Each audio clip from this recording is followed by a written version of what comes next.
City cable. నేటి ముఖ్యాంశాలు. ఎన్నికల నియమ నిబంధనలను ప్రతి ఒక్కరూ పాటించాలి. తాండూరు డీఎస్పీ నర్సింగ్ యాదయ్య. ఘనంగా కొరివిచేడ్ మల్లన్న జాతర ఉత్సవాలు, భారీగా పాల్గొన్న భక్తులు. యాలల జెడ్పీహెచ్ఎస్లో ఘనంగా భారత రాజ్యాంగ దినోత్సవం. మంతన్ గౌడ్ గ్రామ సర్పంచ్గా ఏకగ్రీవం కానున్న ఏరుకల్లి భీమప్ప. సుమిత్రా కాటన్ మిల్లులో చిన్న రైతులపై వివక్ష చూపుతున్న యాజమాన్యం.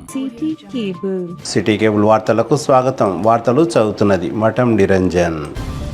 ఈ నెల 26వ తేదీ నుండి ఎన్నికల కోడ్ అమలులో ఉన్నందున ప్రతి ఒక్కరూ ఎన్నికల నియమ నిబంధనలను పాటించాలని తాండూరు డీఎస్పీ నర్సింగ్ యాదయ్య సూచించారు. బుధవారం తాండూరు పట్టణంలోని డీఎస్పీ కార్యాలయంలో ఏర్పాటు చేసిన సమావేశంలో డీఎస్పీ నర్సింగ్ యాదయ్య మాట్లాడుతూ, ముఖ్యంగా గ్రామాలలో బెల్ట్ షాపులను నిర్వహిస్తే కఠిన చర్యలు తప్పవని, సోషల్ మీడియాలో కొందరు తమ ఇష్టానుసారం సందేశాలను పంపితే చర్యలు తప్పవని, అనుమతి పొందిన వాహనాలనే ఎన్నికల ప్రచారాలలో వినియోగించాలని సూచించారు. డబ్బులు, మద్యం పంపకాలు ప్రచారంలో నిర్వహిస్తే చర్యలు తప్పవని అన్నారు. అనుమానం ఉన్న వాహనాలను తనిఖీలు నిర్వహిస్తామని డీఎస్పీ తెలిపారు. ఈ కార్యక్రమంలో తాండూరు రూరల్ సిఐ పాల్గొన్నారు. సో ఇక్కడ తాండూరు నియోజకవర్గ ప్రజలందరికీ తాండూరు డీఎస్పీగా తెలియజేయమనగా, మనకు ఈ నెల 25వ తారీఖు నాడు ఎలక్షన్ కోడ్ అమల్లోకి వచ్చింది. కాబట్టి అందరూ కూడా ఈ ఎలక్షన్ కోడ్కు నిబంధనలు తప్పకుండా పాటించాలి. నిబంధనలు ముఖ్యంగా ఊర్లలో ఎక్కడ కూడా బెల్ట్ షాపులు కానీ అదర్ ఇల్లీగల్ యాక్టివిటీ కానీ చేయకూడదు. ముఖ్యంగా సోషల్ మీడియాకు సంబంధించి అనవసరమైనటువంటి ఈ సందేశాలు పంపించుకోవడము, అనవసరమైన వీడియోలు పోస్ట్ చేసుకుంటే దాన్ని గ్రూప్ అడ్మిన్స్ అనేది ఖచ్చితంగా వాళ్ళని ఫిక్స్ చేయడం జరుగుతుంది. గ్రూప్ అడ్మిన్ అందరూ కూడా ఒక విన్నపం ఏంటంటే, తప్పకుండా మీ గ్రూపులలో విలేజ్ గ్రూపులలో ఏమేమి పోస్టులు అవుతున్నాయి అవి అడ్మిన్ యొక్క రెస్పాన్సిబిలిటీ. సో దాంట్లో ఐటీ యాక్ట్లో మళ్ళీ వాళ్ళని అరెస్ట్ చేయాల్సిన పరిస్థితి వస్తుంది. కాబట్టి విలేజ్లో ఉన్నటువంటి ఈ గ్రూప్స్, కుల సంఘాల గ్రూప్స్ కానీ, గ్రామ గ్రూప్స్ కానీ ఇట్లాంటి వాళ్ళు కొంచెం అలర్ట్గా ఉండాలని మా యొక్క విన్నపం. తర్వాత ఈ క్యాంపెయినింగ్ చేసేటప్పుడు ఎవరైనా క్యాంపెయినింగ్ చేసుకుంటే మోటార్ సైకిల్ వెహికల్ అడుగుతారు. అవి ఖచ్చితంగా మీరు ఆర్ఓ గారి నుంచి పర్మిషన్ తీసుకోవాలి. మేము ఈ ఆర్ఓ లిస్ట్ కూడా మండల ఆఫీస్ నుంచి డిసైడ్ చేయడం జరిగింది. మీకు ఆర్ఓ గారు కూడా ఎక్కడ సీటింగ్ ఉందో అక్కడ ఆ విషయం కూడా తెలుసు. కాబట్టి అక్కడ పోయి మీరు ఖచ్చితంగా పర్మిషన్ తీసుకోవాలి. అన్అథరైజ్డ్ వెహికల్ తిరగడానికి లేదు. అనవసరంగా క్యాష్ పెట్టుకొని తిరగడం కూడా లేదు. తిరిగితే మీరు ఇబ్బందులు పడతారు. కాబట్టి ఎక్కువ తక్కువ క్యాష్ కానీ, ఈ ఫైర్ ఆర్మ్స్ కానీ, తర్వాత ఈ లిక్కర్ కానీ ఇలాంటివి పెట్టుకుంటే మీ వాహనాలు మీ అన్నీ జప్తు చేయబడతాయి. కాబట్టి ఈ సూచనలు తప్పకుండా మాట్లాడేసి ఏదన్నా మీరు ఒక మీటింగ్లు, సమావేశాలు ఏర్పాటు చేసుకుంటే తప్పకుండా కన్సర్న్ పోలీస్ స్టేషన్ నుంచి మీరు పర్మిషన్ తీసుకోవాలి. తీసుకుంటే ప్రతి విషయం కూడా మా నోటీస్లో పెట్టి మీరు యాక్టివిటీ చేసుకోవాలి. క్యాంపెయినింగ్ కానీ ఏదైనా కానీ ఇట్లాంటి వయలేషన్ జరిగినట్టయితే మీకు ఈ రిప్రజెంటేటివ్ ఆఫ్ పీపుల్ యాక్ట్ కింద మీరందరూ కూడా శిక్షకు గురి అవుతారు. కాబట్టి మీ అందరికి విన్నపం, అది క్యాండిడేట్స్ కానీ, పోటీ చేసే వాళ్ళు కానీ, ప్రజలు కానీ, కార్యకర్తలు కానీ అందరూ సమన్వయం పాటించి ఎలక్షన్ను శాంతియుతంగా జరుపుకోవాలని చెప్పేసి పోలీస్ డిపార్ట్మెంట్ తరఫున ఈ యొక్క తాండూరు నియోజకవర్గ ప్రజలందరికీ విన్నవిస్తున్నాం. Thank you.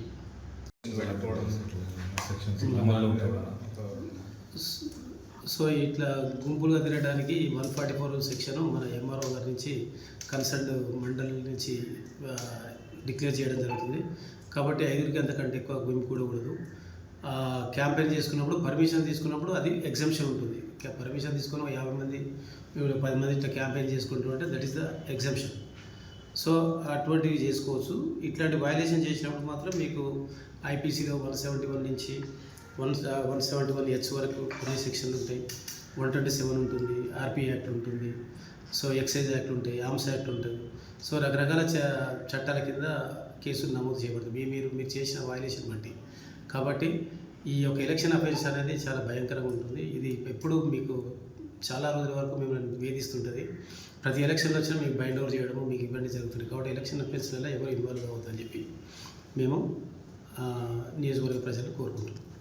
బషీరాబాద్ మండలం కొర్విచెట్ గ్రామంలో మల్లన్న జాతర ఉత్సవాలు ఘనంగా జరిగాయి. బుధవారం మల్లన్న జాతర ఉత్సవాల్లో భాగంగా బషీరాబాద్ మండలంతో పాటు కర్ణాటక తదితర ప్రాంతాల నుండి భక్తులు భారీ సంఖ్యలో చేరుకొని మల్లన్నకు ప్రత్యేక పూజలు నిర్వహించి జాతర ఉత్సవాల్లో పాల్గొన్నారు. ఈ కార్యక్రమంలో కొర్విచెట్ గ్రామ పెద్దలు, యువకులు, మహిళలు భారీ సంఖ్యలో పాల్గొన్నారు. గిడ వాళ్ళ అక్కలు ఉన్నారు రేపు బాలాక వాళ్ళు నందు వాళ్ళు ఏ గిడ ఇస్తున్నా మళ్ళా ఏమన్నా అన్న చిట్టి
మీ ఆజ్ఞలు శిరసా పాటిస్తాను.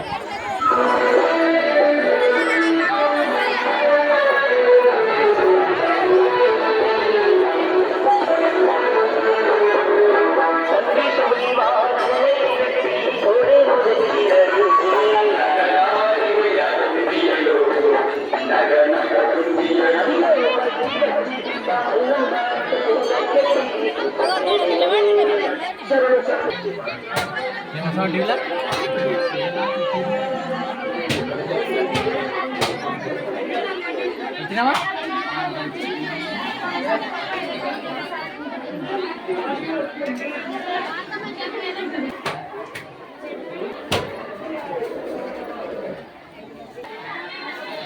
యాలల మండల కేంద్రంలోని జెడ్పీహెచ్ఎస్ ఉన్నత పాఠశాలలో ఘనంగా రాజ్యాంగ దినోత్సవాన్ని జరుపుకున్నారు. ఈ సందర్భంగా ఇన్ఛార్జ్ ప్రధానోపాధ్యాయులు రవీందర్ రెడ్డి మాట్లాడుతూ ప్రపంచంలోనే అతిపెద్ద లిఖిత రాజ్యాంగాన్ని మన భారతదేశంలోనే జరుపుకుంటామని తెలిపారు. ప్రపంచ జనాభాలో 1/5 వంతు ఒకే తాటిపై ఉండడానికి కారణం కేవలం మన రాజ్యాంగమే అని అన్నారు. ఈ రాజ్యాంగ దినోత్సవం సందర్భంగా మన పాఠశాలలో రాజ్యాంగంలో పొందపరిచిన ముఖ్యమైన అంశాలను ప్రతిరోజు విద్యార్థులకు వివరించడం జరుగుతుందని తెలిపారు. విద్యార్థి దశ నుండే రాజ్యాంగంపై ప్రతి ఒక్కరూ అవగాహన కలిగి ఉండాలని రవీందర్ రెడ్డి అన్నారు. ఈ కార్యక్రమంలో ఉపాధ్యాయులు వెంకటేష్ ప్రసాద్, అర్చన తదితరులు రాజ్యాంగంపై విద్యార్థులకు వివరించారు. అనంతరం సాంఘిక శాస్త్ర ఉపాధ్యాయున్ని ఘనంగా సన్మానించారు. వివిధ రకాల పోటీలలో గెలుపొందిన విద్యార్థులకు ఉపాధ్యాయులు బహుమతులను ప్రదానం చేశారు. ఏంది, అదేవిధంగా మన రైట్స్ ఏంటివి అనేది కూడా ప్రతి ఒక్క భారత పౌరునికి ప్రతి ఒక్కరికి తెలియాలి. సో అవన్నీ కూడా మీరు అబాయిడ్ అయి ఉంటారని చెప్పి నేను కోరుకుంటున్నా. అదేవిధంగా అర్చన టీచర్ కూడా మనకి ఈరోజు పిల్లల త్రూ మంచిగా చార్ట్స్ ప్రజెంటేషన్ చేయించింది తన వంతు కృషిగా. అదేవిధంగా అందరి అసలు అన్ప్లాన్డ్ ప్రోగ్రామ్ ఇది, మనం ఈరోజు అనుకోలేదు, అయినా కూడా అన్ప్లాన్డ్ ప్రోగ్రామ్ 26 నవంబర్ అంటే ఈ రోజు చేస్తేనే బాగుంటుంది కాన్స్టిట్యూషన్ డే అనే ఉద్దేశంతో ప్లాన్ చేసుకున్నాం. ఇంత గొప్పగా జరగడానికి కారణమైన మన సోషల్ సార్కి నేను అభినందిస్తూ ఉన్నా. అదేవిధంగా ఈ విధంగా సార్ని మేము పాఠశాల తరఫున సన్మానించదలుచుకున్నాం. అదేవిధంగా పిల్లలు ఎవరెవరైతే చార్ట్స్ చేసుకొచ్చారో, అదేవిధంగా స్పీచ్లు ఇచ్చారో వాళ్ళకు కూడా ప్రైజెస్ డిస్ట్రిబ్యూషన్ ఉంటుంది ఇప్పుడు. So thank you very much for conducting sir, మంచిగా చేసినందుకు.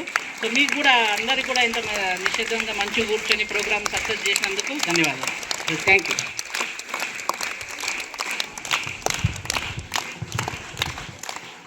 ఓకే చిల్డ్రన్స్, అభివృద్ధి ఉండాలంటే ఈ 3 వ్యవస్థలు మంచిగా నడవాలి. ఈ 3 వ్యవస్థలు మంచిగా నడిస్తేనే ఏ దేశమైనా అభివృద్ధి ఉండడానికి అవకాశం ఉంటుంది. దీనితో పాటుగా 4వ వ్యవస్థ ఏంటంటే పత్రికా వ్యవస్థ. ఇంకోటి ఎవరు పెట్టా 4వది, ఒక బిల్డింగ్ నిలబడాలి, చెట్టు నిలబడాలంటే 4 పిల్లర్స్ కరెక్ట్ ఉండాలి. 3 పిల్లర్స్ తోటి నిలబడుతుందా? అట్లనే ఒక దేశం కూడా నిలబడాలంటే ఈ 4 వ్యవస్థలు సక్రమంగా పనిచేయాలి. వింటున్నారా? లాస్ట్లో ఉన్న ప్రోగ్రామ్ ఆకలి అవుతుందా? రైట్. సో 4 వ్యవస్థలు. చివరి వ్యవస్థ ఏదని చెప్పినా నేను పత్రికా వ్యవస్థ. అట్లా మన కార్యక్రమానికి ముఖ్య అతిథిగా పత్రికా విలేకరులు సోదరులు ప్రసాద్ సార్ గారు వచ్చారు. ఒకసారి మీరు అందరూ కనవండి సార్. ధన్యవాదాలు మా కార్యక్రమానికి హాజరైనందుకు. ఎందుకు సార్ గురించి చెప్పినంటే చెప్పిన కదా 4వ వ్యవస్థ, 4వ స్తంభం అన్నమాట పత్రికా వ్యవస్థ. దేశం సక్రమం. ఎందుకంటే ప్రతిరోజు ఏం జరుగుతుందనే విషయాలు అన్నీ కూడా కవర్ చేసి పొద్దున్న లేచి పేపర్లు వస్తుంది. వాళ్ళ యొక్క కృషి ఫలితమే. అంటే నువ్వు తప్పు చేసినారా ఆ సార్ చేతిలో ఉంటుంది. ఈ కార్యక్రమం ఎంత బ్రహ్మాండంగా రాయొచ్చు అనేది, పేపర్లో కవర్ చేయొచ్చు అనేది. రాయకుంటే ఇప్పుడు ఇది మన వరకు తెలుసు. అదే సార్ కనుక రాస్తే, సార్ పేపర్ రాజు చూసేట, సార్ కనుక నీట్గా రాస్తే మన మండలం అంతా తెలిసే అవకాశం ఉంటుంది. మనం ఎంత పెద్ద నీళ్ళు పెట్టి ఈయన పుట్టి గిన్నె స్కూల్ లోపల అయిపోతుంది, యాలలు కూడా ఊళ్ళో కూడా. కానీ సార్ కనుక పేపర్లో రాస్తే మండలి మన డిఓ మేడం గారు కూడా చూసే అవకాశం ఉంటుంది ప్రోగ్రాన్ని. ఓహో యాలల్లో మంచి చేసింది అనే విషయం. కాబట్టి ఈ సమాజంలో వారి యొక్క పాత్ర చాలా కీలకమైనటువంటి అంశం. సరే, చివరిగా భారత రాజ్యాంగం గురించి ఒక 2 అంశాలు చెప్పి నేను ముగిస్తా. మీకు నెల అంతా కూడా కనీసం అంటే 10-15 సార్లు మేబీ చెప్పింటా. సో దాంట్లో ముఖ్యాంశాలను మళ్ళీ ఒకసారి మనం గుర్తు చేసుకునే ప్రయత్నం చేద్దాం. సో మన దేశానికి స్వాతంత్రం రాకన్నా ముందు ఎన్నో వంశాలు పాలించినాయి. ముఖ్యంగా నేను పొద్దున ప్రేయర్లో చెప్పినట్టు దాదాపు ఒక 300 క్రీస్తు పూర్వం 300 నుండి తీసుకుంటే దాదాపు ఈ 1200వ శతాబ్దం చుట్టుకల్లా సుల్తాన్లు పరిపాలించారు మన దేశాన్ని. అలాగే సుల్తాన్ల తర్వాత మన దేశానికి అంటే సుల్తాన్లు మొట్టమొదటిసారి మన దేశానికి ముస్లిమ్స్ వచ్చేది అప్పుడే 700 ప్రాంతంలో. తర్వాత మొఘల్ చక్రవర్తులు మన పాఠ్యాంశాలు ఉంటుంది. చివరిగా రకరకాల దేశాల వాళ్ళు మన దేశంతో వ్యాపారం చేసుకుంటూ, అలాగే చివరిగా బ్రిటిష్ వాళ్ళు ఉన్న సంగతి మీ అందరూ తెలుసు. అట్లా ఎంతోమంది మన జాతీయ నాయకులు తమ ప్రాణాలను త్యాగం చేసి మనకు స్వాతంత్రాన్ని 1947 ఆగస్టు నాడు మన నాయకులు తెచ్చిపెట్టిన విషయం మీ అందరూ తెలుసు కదా. సో మనకు పోతూ వాళ్ళు భారత స్వాతంత్రం ఇస్తూ మన దేశాన్ని 2 ముక్కలు చేసిపోయారు. మీ అందరూ కూడా ఇస్లాం మత ప్రాతిపదికంగా మన దేశం వచ్చి హిందూ మతం. ఇట్లా అయితే చెప్పినగా ఇందాక ఎన్నో రాజులు ఎంతో మంది వచ్చి మన దేశాన్ని, మన దేశ సంపదనంతా కూడా అభివృద్ధి చెందించుకోవాలి. అప్పుడు ఎంతో మంది స్వాతంత్ర పోరాట వీరులు నాయకులు ఆలోచన చేసి అప్పుడు ప్రముఖ మానవతావాది అంటారు నన్ను, స్వాతంత్ర సమరయోధుడు ఎంఎన్ రాయ్, స్వాతంత్రం వచ్చిన తర్వాత ఎంఎన్ రాయ్ మనకంటూ ఒక రాజ్యాంగ పరిషత్ ఉండాలి, రాజ్యాంగంలో భవిష్యత్తులో మనకంటూ ఒక మంచి రాజ్యాంగాన్ని రాసుకున్నట్టయితేనే మన దేశం అభివృద్ధి చెందడానికి అవకాశం ఉంటుందని చెప్పి ఆయన భావించడం జరిగింది. ఆయన భావించినట్టుగానే ముఖ్యంగా రాజ్యాంగ సభ అని ఒక సభను ఏర్పాటు చేసుకోవడం జరిగింది. ఎవరు రాజ్యాంగం రాయాలని చెప్పి ముందుగాల ఒక సభను ఏర్పాటు చేసుకున్నారు. ఆ సభ పేరే రాజ్యాంగ సభ. సో ఈ రాజ్యాంగ సభకు బాబు రాజేంద్ర ప్రసాద్, మన భారతదేశానికి మొదటి రాష్ట్రపతి అయినటువంటి బాబు రాజేంద్ర ప్రసాద్, మరి భారతదేశాన్ని మనము ఎట్లా అభివృద్ధి చెందించుకోవాలా అని చెప్పి ఆలోచన చేసి ఆ రాజేంద్ర ప్రసాద్ అధ్యక్షత జరిగినటువంటి ఈ కార్యక్రమంలో ఎంతోమంది మేధావులు, ముఖ్యంగా జవహర్ లాల్ నెహ్రూ, తర్వాత సచ్చిదానంద సిన్హా, అట్లా చాలా మంది వ్యక్తులు ఆ యొక్క మీటింగ్ జరుపుకున్న తర్వాత రాజ్యాంగం ఎట్లుండాలని చెప్పి దాదాపు 22 కమిటీలు వేసి, ఎన్ని కమిటీలు పెట్టా? 22 కమిటీలు. కమిటీ అంటే తెలుసు కదా, ఇప్పుడు మన స్కూల్లో కూడా కమిటీలు ఉంటాయి కదా, అట్లనే 22 కమిటీలు వేస్తే దాంట్లో అన్నిటికన్నా ముఖ్యమైన కమిటీ ఏంటంటే భారత రాజ్యాంగ రచన కమిటీ, డ్రాఫ్ట్ కమిటీ. ఏది ముఖ్యమైన కమిటీ? Draft committee. ఈ డ్రాఫ్ట్ కమిటీకి చైర్మన్ ఎవరున్నారు బిడ్డ? ఎవరు? Doctor BR Ambedkar. ఈయనతో పాటుగా ఇంకా 6 సభ్యులు ఉన్నారని చెప్పిన నేను. ఆ 6 సభ్యులు ఏమంటే మళ్ళొకసారి గుర్తు చేసే ప్రయత్నం చేస్తా. ఎన్ గోపాలస్వామి అయ్యంగార్, అల్లాడి కృష్ణస్వామి అయ్యంగార్, కెఎం మున్షి, సయ్యద్ సాదుల్లా, ఎన్ మాధవరావు, టిటి కృష్ణమాచారి. అంటే ఈ లాస్ట్ ఇద్దరు కూడా, అంతకుముందు ఇద్దరిని ఎవరు నియమించారు? బిఎల్ మిట్టల్, ఆయన అనారోగ్యంతో తప్పించుకుంటాడు. డిపి ఖైతాన్ అని ఈయన చనిపోతాడు మధ్యలో 1 ఇయర్ తర్వాత. అట్లా 7గురితో రాజ్యాంగ రచన కమిటీ ఏర్పాటవుతుంది. ఎన్ని ఆర్టికల్స్ రాశారంటే 395, 8 షెడ్యూల్స్, అలాగే 22 భాగాలన్నాం. ప్రస్తుతం 444 ఆర్టికల్స్ ఉన్నాయి, 12 షెడ్యూల్స్ ఉన్నాయి, 25 భాగాలుగా ప్రస్తుతం మన యొక్క రాజ్యాంగము కొనసాగుతూ ఉన్నది. ఇంత సుదీర్ఘమైనటువంటి రాజ్యాంగాన్ని రాస్తే, సో ఆ రకంగా మనం ప్రస్తుతము ఒక మంచి రాజ్యాంగంలో ఉన్న లిఖిత రాజ్యాంగాన్ని రాసుకున్నాం కదా. ఒకవేళ ఈ యొక్క రాజ్యాంగం ఫెయిల్ అయితే ఈ రాజ్యాంగాన్ని కూడా ఎవరు నిందించరాదు, ఆ రాజ్యాంగాన్ని అమలు పరిచే వ్యక్తులను నిందించాలి. ఎందుకంటే చాలా కష్టఫలితంగా అన్ని దేశాల యొక్క ముఖ్యాంశాలను కూడా మనం రాజ్యాంగంలో పొందుపరుచుకున్నాం కాబట్టి ఈ యొక్క రాజ్యాంగం యొక్క ఫెయిల్ కాదు, ఆ రాజ్యాంగాన్ని అమలు చేసే వ్యక్తుల యొక్క నిర్లక్ష్యం వల్లనే ఈ యొక్క దేశం. అలాగే 6 ఆర్టికల్స్ ఉన్నాయి, 2 ఆర్టికల్ చెప్తున్నా. 17 అంటే చూడండి బిడ్డ, ఏ దేశంలో నేను కుల వ్యవస్థ, అంటరాని వ్యవస్థ మన దేశంలో ఉంది కాబట్టి ఎవరైనా అంటరాని వ్యవస్థ చూస్తే వాళ్ళు చట్టపరంగా శిక్షితులు. కాబట్టి అలాంటి ఎన్నో అంశాలను మన భారత రాజ్యాంగంలో రూపొందించుకోవడం జరిగింది. కాబట్టి మనందరం కూడా రాజ్యాంగ నిర్మాతల యొక్క ఆశయాలకు అనుగుణంగా నడుచుకొని గత భవిష్యత్ తరం అంతా మీ చేతిలో ఉన్నది. కాబట్టి ఇంత గొప్ప కార్యక్రమాన్ని ఇంతమందికి చెప్తున్నాం. దీంట్లో కనీసం అంటే ఒక 50 మందిని తమ పూజా స్కంధాల మీద వేసుకొని భారతదేశాన్ని మీ తరంలోనన్నా అభివృద్ధి చెందేటట్టు చేస్తారని చెప్పి భావిస్తూ, మరి నిజంగా నేను ఈ కార్యక్రమం ఈరోజు అనుకుంటలేదు, ఇందాక సార్ అన్నట్లు. సో ఈ కార్యక్రమం ఎందుకంటే రేపటి ఎల్లుండి ఎందుకంటే హెడ్ మాస్టర్ సార్ లేరు కదా అని చెప్పి కానీ కూడా జరిగింది సార్. మరి కార్యక్రమానికి సహకరించినటువంటి ఉపాధ్యాయ బృందానికి అందరికీ కూడా, ముఖ్యంగా విద్యార్థులకు కూడా సహకరించినందుకు పేరు అందరికీ కూడా ధన్యవాదాలు, శుభాకాంక్షలు తెలియజేస్తూ, మరి ఇందాక కొందరు విద్యార్థులు మంచి స్పీచ్ ఇచ్చారు కాబట్టి మా వానసారి కూడా కొందరు మెచ్చుకోవడం జరిగింది. ఆ ప్రైజులు ఇచ్చే ముందు చివరిగా మన పాఠశాల ఇన్ఛార్జ్ ప్రధాన ఉపాధ్యాయులు గారు తమ యొక్క చివరి సందేశాన్ని ఇచ్చినాక ఆ ప్రైజులు ఇచ్చిన తర్వాత కార్యక్రమం ముగించే ప్రయత్నం చేద్దాం. ఇప్పుడు పాఠశాల ఇన్ఛార్జ్ ప్రధాన ఉపాధ్యాయులు రవీంద్రరెడ్డి సార్ గారిని మాట్లాడాల్సిందిగా కోరుచున్నాం. బషీరాబాద్ మండల పరిధిలోని మంతన్ గౌడ్ గ్రామ సర్పంచ్ రిజర్వేషన్ ప్రక్రియలో భాగంగా ఎస్టీ రిజర్వ్ కాగా మంతన్ గౌడ్ గ్రామంలో ఎరుకలి కుటుంబానికి చెందిన ఒకే ఒక్క కుటుంబంలో ఎరుకలు భీమయ్య, వెంకటమ్మ నివాసం ఉంటున్నారు. ఎరుకలి భీమప్పకు 2 కుమారులు, ఎరుకలి ఎల్లప్ప ఆయన భార్య స్వప్న, రెండో కుమారుడు మహేష్ ఆయన భార్య సుజాత. వీరి కుటుంబంలో నుండే 2 గ్రామ పంచాయతీ సభ్యులుగా ఎన్నిక కానున్నారు. పెద్ద కుమారుడు, పెద్ద కోడలు గ్రామ పంచాయతీ సభ్యులుగా ఉండడానికి కుటుంబీకులు నిర్ణయం తీసుకున్నట్లు ఎరుకలి భీమప్ప తెలిపారు. ఈ గ్రామంలో ఎస్టీ రిజర్వ్ అయి ఉన్నందున ఈ కుటుంబానికి చెందిన ఎరుకలి భీమప్ప సర్పంచ్ గా ఏకగ్రీవం కానున్నారు. ఒకే కుటుంబంలో ఒక సర్పంచ్, 2 గ్రామ పంచాయతీ సభ్యులు నియమించబడబోతున్నారు. ఎరుకలి భీమప్పని మంతన్ గౌడ్ బషీరాబాద్ మండల్ డిస్టిక్ వచ్చింది. ఇది సర్పంచ్ ఒక్కనే ఉన్నాము, మాట్లాడుకొని చెప్తాము.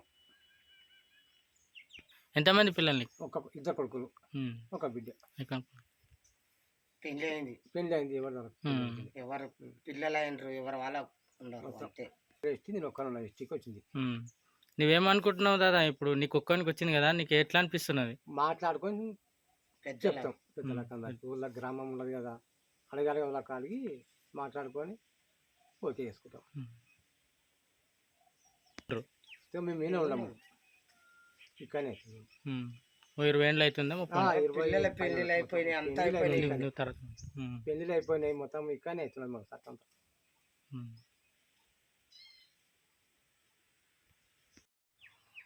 మేము ఊరంతా మాట్లాడుకున్నాలే, అందరము ఇసుకాలను ఊరు అంతా మాట్లాడుకున్నాలే. వాళ్ళంతా ఏమంటే అదే కారా, మాకు అందరం ఒక్కటే ఉంటే మంచిగా. మేము కూడా వాళ్ళని మించి మేము పోము, మమ్మల్ని మించి వాళ్ళు పోరు. మంచిగా ఉండాలి, అంతా కలిసిమెలిసి ఉంటాము, చేసుకున్నాలని. మాది ఒక్కటే ఉండదు ఎస్టీళ్ళు. మా కొడుకులే, మా భార్యలే, పిల్లలే గిటంతా ఈయనే పెళ్ళి అయిపోయింది. మా కోడళ్ళు కొడుకులంతా ఉండరు, అంతా మంచిగా ఉండము. మేము ఒక్కనాడు కొట్లాలే, జగడం వాళ్ళే అంతా ఇప్పుడు మంచిగా ఉండము. ఇప్పుడు ఇన్ని దినాలు ఎట్లుండమో ఇప్పుడు కూడా అట్లే ఉండాలి. సర్పంచ్ అయినా గారు మళ్ళీ ఏం మాకు జరగొద్దు, మంచిగా ఉండాలి. నీవు సర్పంచ్ అయినావు అట్లా అయినావు అని మాకేమో అనొద్దు.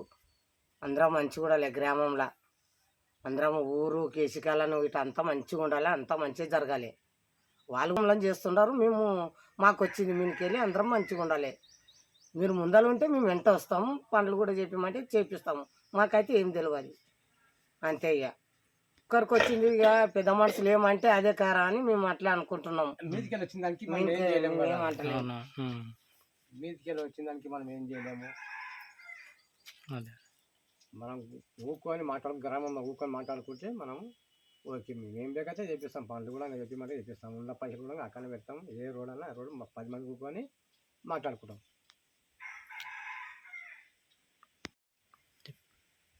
కలిపి మా పని మంతలగూడు బషీరాబాద్ మండల్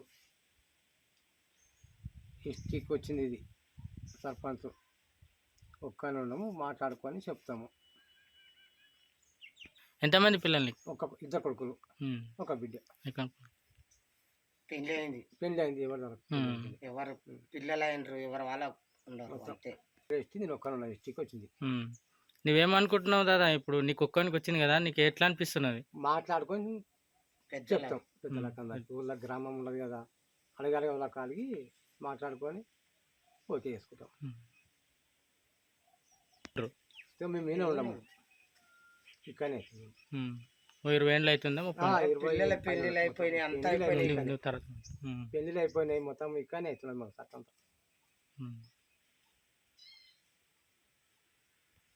పెద్దేముల్ మండల పరిధిలోని సుమిత్రా కాటన్ మిల్లులో చిన్న సన్నకారు రైతులపై సుమిత్రా కాటన్ మిల్ యాజమాన్యం వివక్ష చూపుతున్నారు. తమకు కావలసిన పెద్ద పెద్ద రైతుల దగ్గర డీసీఎంలు లారీల ద్వారా వచ్చిన పత్తిని మాత్రమే యాజమాన్యం తూకం చేసి కొనుగోలు చేస్తుండగా చిన్న చిన్న రైతులను మాత్రం పట్టించుకోవడం లేదని రైతులు ఆవేదన వ్యక్తం చేశారు. తమకన్నా తర్వాత వచ్చిన వారికి, తెలిసిన వారికి, పెద్ద పెద్ద రైతులకు మాత్రమే యాజమాన్యం ప్రాధాన్యతనిస్తూ తమకు అన్యాయం చేస్తున్నారని కొందరు రైతులు ఆవేదన వ్యక్తం చేశారు. అధికారులు ఈ విషయంలో తగు జాగ్రత్తలు తీసుకుని తమకు న్యాయం చేయాలని కొందరు రైతులు డిమాండ్ చేశారు.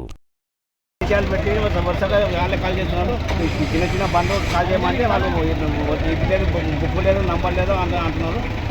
చెప్తున్నాను, మా ఒక బండి రైతు విషయం వచ్చింది. 4 సార్లు చూసినప్పుడు ఇప్పుడు ఒక్కసారి కాల్ అవుతాడు, ఏం చేయాలి? ఒకసారి కాల్ చేయకుండా 4 సార్లు మీ బండి 4 సార్లు వస్తున్నాడు.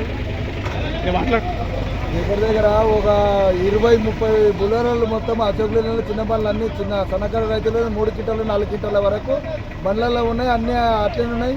డీజాలు పెద్ద మొత్తం ఆసాములు మొత్తము 3 ట్రిప్పులు 4 ట్రిప్పులు తిరుగుతున్నది. వస్తున్నారు, కాంటాక్ట్ చేస్తున్నారు.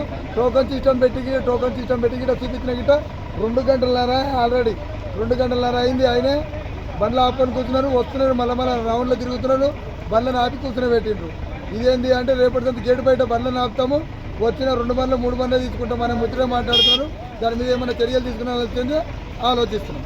తిరిగి వచ్చే బులెటిన్లో తాజా వార్తలతో మళ్ళీ కలుద్దాం. అంతవరకు సెలవు, నమస్కారం. మరిన్ని వార్తల కోసం ఛానల్ సబ్స్క్రైబ్ చేయండి, షేర్ చేయండి, లైక్ చేయండి, కామెంట్ చేయండి. CT Cable.